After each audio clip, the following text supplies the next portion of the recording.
साग मैंने आज आम सबुज आम खाया हूँ आम खाया पे सांग चलुची आम मुख्य आकर्षण है चिकेन तरकारी चलती आगे सारू ना आउ जन अतिथि बही कि लाज करुच्ची कैमेरा को आसापी। हेलो फ्रेंड्स, जय जगन्नाथ। आपण मानक सबुजिमा सुब्रत एक्सप्रेस को स्वागत करुच्ची। मु सुब्रत कुमार। देखंतु आज आमर शुक्रवार आज आइटम है आमर देखंतु चिकेन केवल लेग पीस रो खंड खंड पीस सब केते बढ़िया भाव है देखंतु लोभ होउतिबो खाबे निहाती भाबरे। आउ एपटरे आमर अछि माछ बिहन तापर अछि मिक्सचर ता सहित किछि ऐड कराई छै। देखंतु लेंबू लंका ये हूँ आम लंका आचार आंब ना कौन एकदम पूरा मीठा सरस आंब ये आई टाइम अच्छी 1.5 किलो को 100 टका। काकुड़ी टमाटो लंका पड़ी आमर एपटे सालाड है बहुत भल भाव में।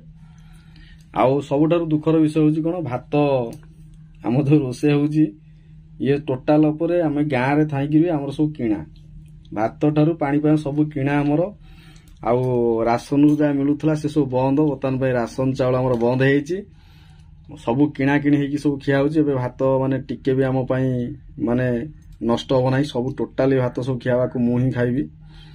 आउ ता सहित मो सहित अच्छा आमर सबुजिमा अच्छा सी भी मो सहित खाइबे। आउ आमर हूँ सबुठारु भल जिनस हूँ आमर देखंतु एटा जो आमर रही बिहन बहुत भल भाव सुंदर है टेस्ट बहुत बढ़िया लगुच।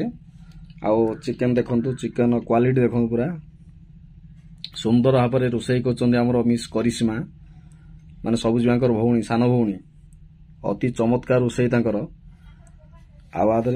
आलू बहुत कम पड़े आउ भात अच्छी आउ सांग मैंने कहतु आज आम 2 3 4 5 प्रकार आइटम आज होती ये आइटम गुड़िक आपको केमी लगुच निहत कमेंट करेंगे। आउ नेक्स्ट वीडियो आम आहरी भल भल आपण मान खाद्य नहीं आसबू। आशा करी भिडियोटी भल लगी लाइक कर दियो शेयर कर दियो। रोचे नमस्कार।